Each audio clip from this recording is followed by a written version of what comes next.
नमस्कार दोस्तों, स्वागत है आप सभी का अपने YouTube channel the secret civil servant में। और ये क्वेश्चन जनसंख्या और ऊर्जा से संबंधित पेपर नंबर 6 का यूनिट नंबर 2। क्वेश्चन क्या है?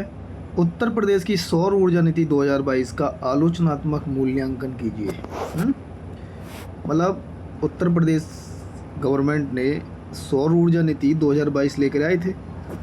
अब ये सौर ऊर्जा नीति 2022 लेके आए थे, तो इसके क्या उद्देश्य रहे, क्या टारगेट हैं। और आलोचनात्मक मूल्यांकन का मतलब हो जाएगा कि आप मूल्यांकन देखो, किसी भी चीज़ का मूल्यांकन कब होता है? जब वो इम्प्लीमेंट हो जाती है। वैसे अगर इसकी जगह मूल्यांकन की जगह लिखते परीक्षण कीजिए, क्योंकि वो ठीक है ना। तो सौर ऊर्जा नीति का आलोचनात्मक करना होगा, तो उसके जो टारगेट हैं उनको अचीव करने में कहाँ तक वो पहुंच पा रहा है, या उसके इम्प्लीमेंटेशन में क्या समस्याएं उत्पन्न हो रही हैं, है ना, क्या बाधाएं हैं उसके प्रभावी कार्यान्वयन में। कोई भी पॉलिसी होती है, अब उस पॉलिसी के इम्प्लीमेंटेशन में समस्याएं तो आएंगी, बाधाएं तो आएंगी, तो वही आलोचनात्मक हो जाएगा हमारा मूल्यांकन इसका। तो परीक्षण करना भी हो जाएगा। चलिए क्वेश्चन देख लेते हैं। फॉर्मेट हमारा वही सुपर सदाबहार IBC। तो इंट्रोडक्शन से शुरू करते हैं। इंट्रोडक्शन में अब इसमें कुछ ऐसा कीवर्ड तो है नहीं, कीवर्ड तो सौर ऊर्जा नीति ही है, तो ऐसा कीवर्ड तो है नहीं जिसकी डेफिनेशन के साथ स्टार्ट कर सकें। तो जब ऐसा क्वेश्चन जहाँ फंस जाए तो उसके उद्देश्य से स्टार्ट कर सकते हो आप, कि जो आप पॉलिसी लेके आ रहे हो उसका उद्देश्य क्या है। हालांकि आगे उद्देश्य बताओगे ही आप, उसके लक्ष्य बताओगे ही, फिर भी देखिए, उत्तर प्रदेश सरकार द्वारा नवंबर 2022 में नई सौर ऊर्जा नीति 2022 जारी की गई। इसका उद्देश्य यूपी के लोगों को कम लागत और विश्वसनीय बिजली उपलब्ध कराने, और थोड़ा इसको पतला कर लें और से पहले, और जीवाश्म ईंधन पर निर्भरता को कम करने और नवीकरणीय ऊर्जा प्राप्त करने पर केंद्रित है। तो कुछ जो मेन चीज़ें हम बताने वाले थे, उसके लक्ष्य, उसके उद्देश्य, उसके साथ हमने इंट्रोडक्शन स्टार्ट कर दिया कि हमारी ये सौर ऊर्जा नीति जो है यूपी के लोगों को कम लागत पर विश्वसनीय बिजली उपलब्ध हो सके, है ना, जीवाश्म ईंधन पर निर्भरता कम हो सके, नवीकरणीय ऊर्जा प्राप्त हो सके, इस पर केंद्रित है। चलिए, तो सौर ऊर्जा नीति के प्रमुख लक्ष्य हम देख लेते हैं कि क्या क्या टारगेट हैं सौर ऊर्जा नीति के। देखो, इस सौर ऊर्जा नीति का लक्ष्य 2024-27 तक 2200 मेगावाट सौर ऊर्जा का लक्ष्य हासिल करना है। इसको भी पतला करो, ये भी मोटा है। सौर ऊर्जा का लक्ष्य हासिल करना है, तो टारगेट क्या है? ये टारगेट है 22,000 मेगावाट का। ठीक है। सौर पार्कों का विकास करना, इसके टारगेट हैं सौर ऊर्जा नीति के कि सौर पार्कों का विकास किया जाएगा।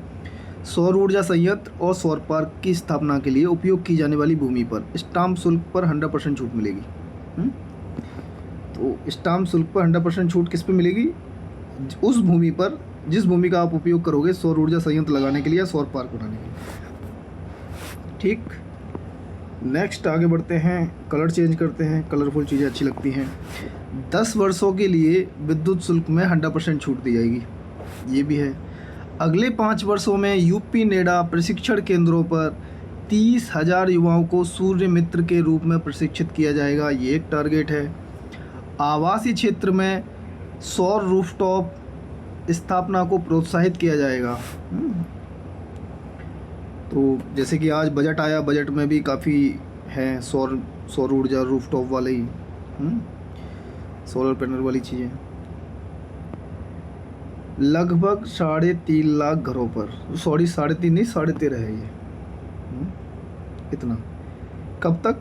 नियत अवधि, जो आपने एक निश्चित अवधि तय करी होगी, उस अवधि में इतने घरों पर ये एक टारगेट है कि सौर रूफटॉप की स्थापना की जाएगी। अन्य लक्ष्य भी आप देख सकते हो कि और भी बाकी लक्ष्य हैं। अगले 5 वर्षों में 20 सौर शहर विकसित किए जाएंगे और अयोध्या को पायलट मॉडल पर सोलर सिटी बनाया जाएगा, ये एक टारगेट है। पृथक कृषि फीडरों और ग्रिड से जुड़े निजी नलकूपों का सौरकरण करना। कल जो क्वेश्चन हमने कराया था एक विद्युत से संबंधित, उसमें हमने ये समस्या बताई गई थी कि अभी भी यूपी में मैक्सिमम ऐसा होता है कि गांव और खेतीबाड़ी के लिए जो ट्यूबवेल पे जो बिजली आती है वो एक ही टाइम पे आती है, उसका अलग अलग लाइन होनी चाहिए। तो ये इसमें दे दिया कि पृथक कृषि फीडरों और ग्रिड से जुड़े निजी नलकूपों का सौरीकरण करना। बुंदेलखंड क्षेत्र को ग्रीन एनर्जी कॉरिडोर के रूप में विकसित करना, है ना। और ये इसके बारे में भी हमने बुंदेलखंड एरिया में हमने हाइब्रिड मॉडल पे बात करी थी। देखो, कंटेंट ना ऐसे ही होता है कंटेंट आपके पास सीमित रहता है, उसका इस्तेमाल करना आ जाना चाहिए आपके पास। हाइब्रिड मॉडल पे बताया बुंदेलखंड में देखो सौर ऊर्जा, क्योंकि वहाँ सूर्य की रोशनी ठीक ठाक पड़ जाती है, पवन ऊर्जा, तो ये हाइब्रिड मॉडल हो जाता है। ग्रीन एनर्जी कॉरिडोर, राज्य के 6 एक्सप्रेसवे में सोलर प्लांट का प्रावधान। ये टारगेट हमने देख लिए है ना, सौर ऊर्जा नीति 2022 के।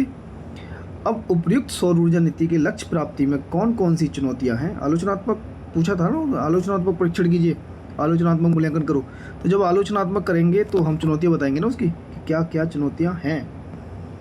तो भूमि अधिग्रहण की चुनौती, ये तो कल ही हम उसमें पढ़ रहे थे न्यूज़पेपर में, दैनिक जागरण वाले में, कि भूमि अधिग्रहण की चुनौती गवर्नमेंट के सामने, चाहे स्टेट गवर्नमेंट हो चाहे सेंट्रल गवर्नमेंट, उसके सामने बहुत बड़ी चुनौती भूमि अधिग्रहण की चुनौती रहती है। ठीक, कृषि क्षेत्र में सौर ऊर्जा उपयोग पर बल नहीं, मतलब एग्रीकल्चर में ही आप देखोगे सबसे ज़्यादा बिजली अगर एग्रीकल्चर में जाती है। हमारा जो भूमिगत जल होता है उसका 80 से 85% हम कृषि सिंचाई के लिए इस्तेमाल करते हैं, उसमें भी नलकूप, अब नलकूप है तो बिजली से चलेंगे, तो उसमें जो है सौर ऊर्जा का उपयोग पर बल नहीं दिया जा रहा। तो हो गया सौर ऊर्जा नीति लेके तो आ गए। कुसुम योजना आपने देखी होगी, सोलर पंप वाली किसानों को देने की, अब इम्प्लीमेंटेशन नहीं होता ना, पॉलिसी आई, योजना आई। ग्रिड निर्माण हेतु अवसंरचना का अभाव है, पर्याप्त वित्तीय संसाधनों की कमी है, सोलर ऊर्जा उत्पादन और भंडारण में तकनीकी बाधाएं। तकनीकी बाधा, टेक्निकल, जब कोई नई तकनीकी आ रही है तो उसमें टेक्नोलॉजी, प्रशिक्षण, मानव संसाधन, प्रशिक्षित मानव संसाधन की कमी। ठीक, अब बजट और इकोनॉमिक सर्वे आप पढ़ोगे ना, उसमें बहुत कुछ चीज़ें आपको जानने को मिलेंगी कि कैसे हमारे यहाँ स्किलफुल पॉपुलेशन नहीं है। पॉपुलेशन में हम दुनिया की नंबर 1 आबादी हैं, बट वो स्किलफुल नहीं है। मौसमी और भौगोलिक सीमाएं हैं। ठीक है, अब आप कहोगे मौसमी और भौगोलिक सीमाएं क्या है? भाई सौर ऊर्जा के लिए क्या चाहिए? क्या चाहिए? सूर्य की एनर्जी, चमकता हुआ सूरज। और जब मौसमी और भौगोलिक सीमा ये हो जाएंगी कि अब बरसात के मौसम में सूरज नहीं चमकेगा, सर्दियों में सूरज कम चमकेगा, तो सौर ऊर्जा कहाँ मिलेगी? इसलिए उसको हाइब्रिड मॉडल पता है, पवन ऊर्जा से बिजली उत्पन्न होती रहे। चुनौतियाँ तो है ना सौर ऊर्जा के सामने। स्थानीय निर्माण और आपूर्ति श्रृंखला की चुनौती। ठीक है, तो ये सब चुनौतियाँ आपने देख ली। और मैं आपको जब से क्वेश्चन करा रहा हूँ एक बात ज़रूर बोलता हूँ कि जहाँ चुनौतियाँ आपने दी हों, जहाँ आपने चुनौतियाँ बताई हों, तो क्वेश्चन अपना कंप्लीट तब करना जब आप आगे की राह में आप उनके कुछ समाधान बताते हुए चले जाओ। तो आगे की राह बताओ। नीति का प्रभावी क्रियान्वयन हो, तकनीकी विकास किया जाए तथा अनुसंधान संस्थानों के साथ साझेदारी हो, है ना, क्योंकि रिसर्च एंड डेवलपमेंट पे ऑल ओवर इंडिया के हिसाब से हम देखें तो टोटल जीडीपी का 0.64% हम खर्च करते हैं रिसर्च एंड डेवलपमेंट पर, और आज के बजट में शायद थोड़ा बहुत बढ़ाया होगा इस पर काम। और वहीं हम चाइना और जापान, वो अमेरिका को देख ले तो 3 से 4%, जबकि उनकी जीडीपी बहुत ज़्यादा है हमसे, तो रिसर्च एंड डेवलपमेंट में बहुत ज़्यादा काम करते हैं वो। सोलर पार्कों के लिए सरकारी भूमि का अधिकतम उपयोग किया जाए, है ना, तो सोलर पार्क अगर बनाया जाए, भूमि अधिग्रहण की अगर समस्या है तो क्यों ना सरकारी भूमि पर अधिक से अधिक सरकारी भूमि का अधिक से अधिक उपयोग किया जाए। स्थानीय समुदायों की भागीदारी को बढ़ाया जाए। अच्छा, ये वाला पॉइंट मैं हर एक उसमें डाल लेता हूँ, क्योंकि public participation, local public participation का होना तो बहुत ज़रूरी है ना किसी भी पॉलिसी के इम्प्लीमेंटेशन के लिए, तो वो तो डाल ही दिया करो। क्वेश्चन करते करते आपको कई सारे पॉइंट तो ऐसे होंगे जो कॉमन पॉइंट याद ही हो जाएंगे कि अच्छा ये ऐसे ऐसे डालना है, ना आए तब भी लिख देंगे। हाँ लिख दोगे भाई, बिल्कुल लिख दोगे। निष्कर्षतः इस नीति से परंपरागत ऊर्जा पर निर्भरता कम होगी, बिल्कुल कम होगी, तथा स्वच्छ ऊर्जा उत्पादन में कार्बन क्रेडिट भी बढ़ेगा। अब ये कार्बन क्रेडिट, अब यूपी गवर्नमेंट ने अभी किसानों के लिए कार्बन क्रेडिट की सुविधा और बढ़ाई थी। अभी आपने करंट, अब यहाँ करंट ऐड हो सकती है ना, तो स्वच्छ ऊर्जा उत्पादन से कार्बन क्रेडिट भी बढ़ेगा। यह नीति सस्टेनेबल डेवलपमेंट गोल 7 की प्राप्ति में सहायता के साथ पर्यावरणीय स्थिरता, आर्थिक विकास और ऊर्जा सुरक्षा के बीच संतुलन बनाकर राज्य के समग्र विकास में महत्वपूर्ण भूमिका निभा सकती है। बिल्कुल ठीक है, तो ये क्वेश्चन आपका कंप्लीट होता है सौर ऊर्जा वाला। नेक्स्ट क्वेश्चन अभी थोड़ी देर में देखते हैं। इसके लिए आपको बहुत बहुत धन्यवाद। देखिए और अपना प्यार बनाए रखो। और जितने लोग हमसे जुड़े हुए हैं, कुमार अनुभव, अखिलेश, शोभी गुप्ता, छवि तिवारी और भी बहुत पुराने लोग हैं, वो कमेंट करना भूल गए अब हमें, पहले कमेंट किया करते थे। तो ठीक है, कुछ लोग तो हैं परमानेंट जो जुड़े हुए हैं, और उम्मीद करते हैं कि आज मैं ऐसे ही सोच रहा था कि चलो इस बार प्रीलिम्स के मोड में आएंगे तो प्रीलिम्स निकल पाएंगे, जितने भी लोग अपने से जुड़े हुए हैं सही से, और इस तरीके से तैयारी कराएंगे कि सबका प्रीलिम्स निकले, ठीक है ना। चलिए, थैंक यू सो मच।